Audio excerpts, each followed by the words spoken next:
Assalamualaikum warahmatullahi wabarakatuh. Sahabat para pejuang Riyadhah, Masya Allah, Tabarakallah, Alhamdulillah ya. Akhirnya balik lagi setelah kemarin off beberapa hari nggak buat konten karena memang lagi banyak kesibukan. Buat teman-teman yang baru bergabung, selamat datang ya, salam kenal, aku Afi Samsia. Jadi di YouTube ini tuh lebih banyak ngebahas tentang Riyadhah sih ya sebenarnya. Riyadhah yang 40H, terus sedekah subuh, sama sholat on time, ada juga sholawat Syajaratul Luqut SYA 40H. Oh ya, aku juga mau ngucapin nih buat teman-teman yang udah order kemarin buku Riyadhah with Love atau RWL, makasih banget. Responnya itu banyak yang positif kayak gitu, katanya lebih semangat Riyadhahnya karena memang bukunya itu aku buat nemenin teman-teman Riyadhah kayak. Terus ada yang tanya, "Kak, isinya RWL itu apa? Jadwal aja ya?"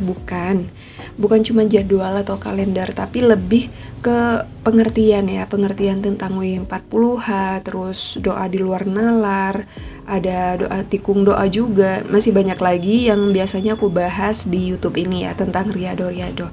Jadi buat teman-teman yang baru mau memulai Riyadhah W40H dan bingung cara mulainya tuh seperti apa, mending aku rekomendasiin beli aja buku RWL karena di sana udah aku ringkas ya. Tata cara Riyadhahnya tuh seperti apa, bacaannya tuh seperti apa, semuanya udah aku jelaskan di sana daripada scroll semua video aku karena memang kebanyakan ya videonya dan panjang juga durasinya. Mending langsung aja beli dan pelajari di situ caranya gimana. Yang mau order bisa langsung aja ya, klik di description box, di situ sudah ada link Shopee. Dan buat teman-teman yang mau gabung juga di grup Riyadhah boleh, karena di sana teman-teman bisa bebas nih curhat apapun. Insya Allah pasti direspon sama teman-teman ya yang ada di grup. Nah, seperti biasa hari ini aku bacain lagi testimoni dari teman-teman ya, pengalamannya tentang Riyadhah W40H. Oke, testimoni pertama dari Kak Jahidah. Seperti biasa ya teman-teman di grup boleh tanya curhat apapun tuh, banyaknya ngebahas tentang amanah. Nah, amanah di sini tuh adalah hutang ya teman-teman. Karena memang banyak banget teman-teman yang curhat ya tentang masalah pinjol ini, terus efeknya seperti apa dan lain-lain. Jadi bisa jadi pelajaran buat kita. Jangan sampai kita terjerat, dan yang terjerat semoga secepatnya ya dimudahkan sama Allah untuk memberesin. Langsung aja kita bacain testimoni dari Kak Jahidah. Bismillahirrohmanirrohim. Kalau boleh saya cerita, amanah saya tuh mungkin lebih banyak daripada kakak semua di sini. Dan saya juga sudah galbah ini 4 bulan. Awalnya saya takut banget kak, apalagi kalau udah menjelang pagi. Terus saya nggak sengaja nih dengar tausiah dari Habib Novel, Ustadz Nasrullah, Ustadz Yusuf Mansur terkait dengan amanah. Dulu saya tuh sering banget iri sama orang yang cepat banget nih mendapatkan pertolongan dari Allah. Baru 3 hari ngamalin sholawat sudah langsung dijabah doanya. Sementara saya yang sudah beribu-ribu baca sholawat belum ada perubahan sama sekali. Setelah mendengar tausiah tersebut, akhirnya saya nangis. Saya yang jahat sih sebenarnya, bukan Allah. Sudah 30 tahun saya ini hidup, baru 2 tahun diuji sama Allah, tapi saya sudah ngeluh. Padahal ujian ini datang ya karena memang perbuatan saya sendiri. Sama, saya dulu juga awalnya karena galop dan tulop. Setelah hampir 1 bulan, saya rubah nih pola doa saya. Saat ini saya benar-benar berusaha melakukan apa yang Allah suka dan menjauhi apa Allah yang gak suka. Saya juga berhenti untuk menyalahkan Allah dan orang lain. Saat ini saya salah dan saya terus mohon ampun sama Allah dan hanya meminta untuk diberikan yang terbaik untuk saya dan keluarga saya. Di saat saya mens pun, saya tetap bangun nih di sepertiga malam terakhir. Yang saya lakukan hanya langsung bangun dan mengucap syukur sama Allah karena masih diizinin buat hidup. Terus saya langsung sholawat, istighfar sebanyak-banyaknya. Sebelum saya tidur malam pun saya tuh selalu memaafkan orang-orang yang sudah menyakiti hati saya dan keluarga. Sehingga saat saya tidur pun udah gak ada dendam nih sama orang-orang. Ya entah siapapun lah ya yang menyakiti misalnya.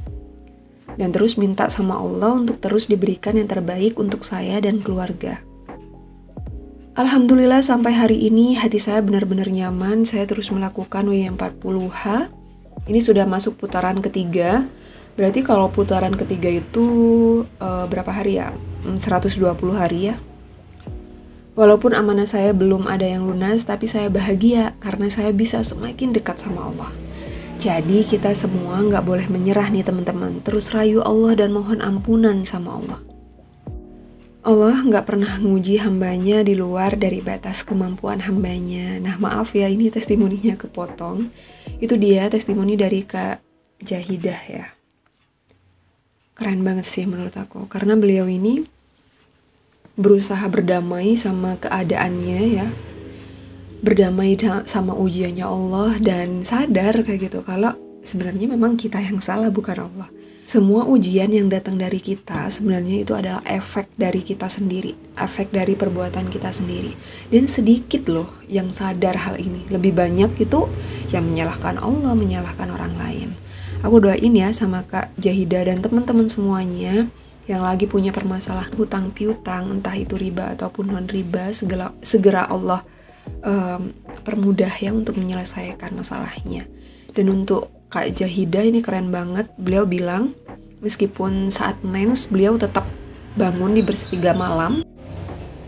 Nah ini bisa ditiru nih buat teman-teman yang mungkin mens kayak gitu ya. Terus Kak, amalan mens itu apa aja? Sebenarnya amalannya tetap berjalan, cuman amalannya diganti sama amalan yang tidak membatalkan kayak gitu loh. Misalnya ya salah satunya sholawat, terus zikir, yang nggak baca Al-Quran, yang nggak pegang mushaf, yang nggak sholat, itu aja. Jadi bukan karena mens terus kita berhenti total riadohnya.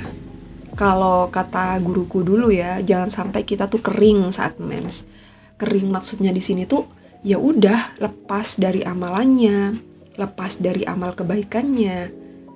Jadi nggak ada pahala satupun yang masuk saat kita mens. Jadi teman-teman meskipun mens bisa lanjut ya riadohnya, tapi diganti. Misalnya kita W40H ngaji Yasin Waqiah.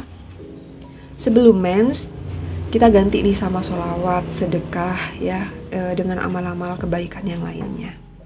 Dan satu pembelajaran yang bisa diambil ya, benar hajatnya masih belum dikabul, tapi Kak Jahidah bersyukur karena dengan riadoh ini bisa mendekatkan diri sama Allah. Nah biasanya nih salah satu ciri-ciri keajaiban Allah akan datang itu adalah ini. Kita sadar bahwa Allah, semakin kita dekat sama Allah, hati kita akan tenang. Ingat, ketika hati tenang, rezeki Allah itu cepat ditariknya, ya, cepat ketariknya. Beda sama orang yang gerusa-gerusu, pikirannya nggak tenang, khawatir, ragu, itu makin jauh rezekinya teman-teman. Keajaiban yang pertama, kita dikasih kesempatan sama Allah buat ngaji ya. Kita melakukan amalan ibadah karena nggak semuanya orang punya kesempatan ini. Meskipun kita pintar ngaji, kayak mau banyak waktu luang, tapi Allah kalau nggak ridho ya nggak bakalan kita ngaji. Yang kedua, dikasih ketenangan hati. Baru yang ketiga, insya Allah keajaiban itu bakalan datang. Sekali lagi nih buat teman-teman yang mungkin belum tapi udah ngerasain ketenangan hati, udah melakukan W40H, itu aja dulu disyukurin. Karena kalau seandainya kita pintar bersyukur dengan hal-hal kecil, yang namanya hal besar, rezeki besar itu akan cepat datangnya. Allah itu maha adil teman-teman, gak ada yang namanya Allah tuh gak adil. Allah itu suci dari sifat manusia ya. Jadi kalau seandainya ada yang bilang, Allah kok gitu banget sih, aku udah riadoh lama tapi kok gak dikabul. Sebenarnya bukan gak dikabul, cuman kitanya aja yang kurang bersyukur. Kita aja sebelum kenal yang namanya riadoh ya, riadoh Yasin Waqiah, sebelum kita belajar ngaji, sebelum kita kenal sholawat, sebelum kita belajar sholat, itu Allah udah ngasih keajaibannya. Allah ngasih rezekinya. Rezekinya apa? Ya rezeki hidup, rezeki bisa bernafas, rezeki bisa bergerak ya kan, rezeki bisa makan, rezeki bisa jalan, kesehatan dan lain-lain. Itu adalah salah satu rezeki dari Allah. Meskipun kita nggak minta, Allah kasih. Apalagi kalau kita datang mendekat ya sama Allah, kita berusaha menjadi lebih baik versinya Allah kayak gitu. Dan ini sedikit banget sih yang bersyukur. Kebanyakan kita kan berfokus sama hajat nih. Kalau udah minta A, ya udah A aja. Kalau nggak dikabul sama Allah, ya berarti Allah nggak adil. Berarti hajat aku belum kabul kayak gitu. Padahal di luar yang A itu, hajat itu ya, yang benar-benar kita fokusin, Allah udah ngasih banyak keajaibannya. Allah masih ngasih banyak rezekinya.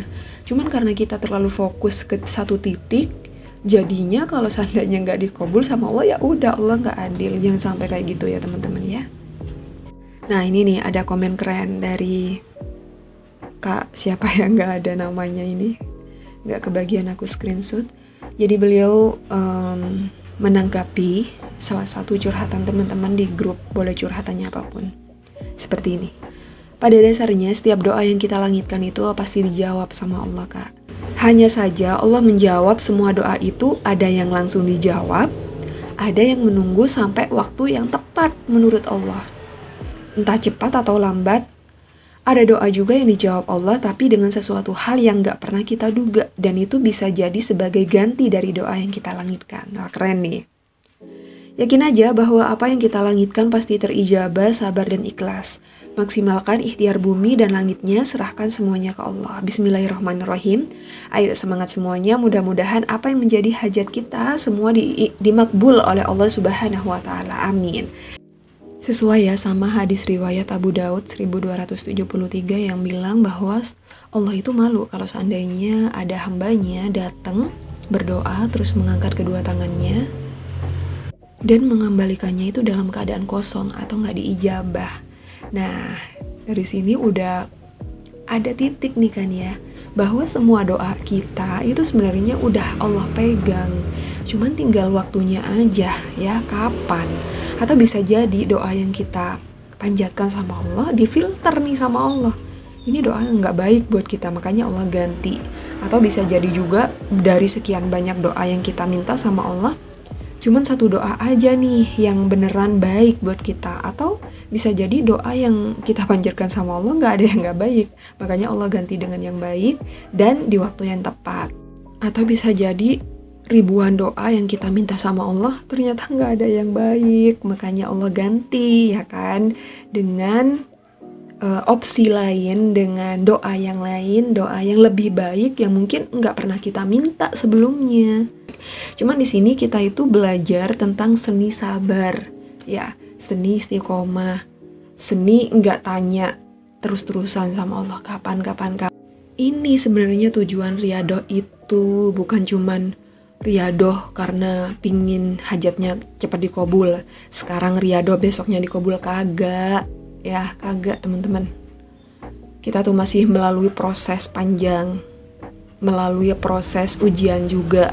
Ya kalaupun memang ada ya yang sepertinya cepat dikabul, baru riadoh 3 hari langsung dikabul sama Allah kayak gitu, ya mungkin memang sebelum kenal riadoh 40H amalan ibadahnya, tabungan kebaikannya, tabungan ibadahnya udah banyak, makanya kenal 40H langsung tuh ya langsung dikabul sama Allah. Sedangkan kita yang banyak dosa ini ya harus sabar lah, harus nerima karena memang terlalu banyak dosanya, makanya dibersihin dulu.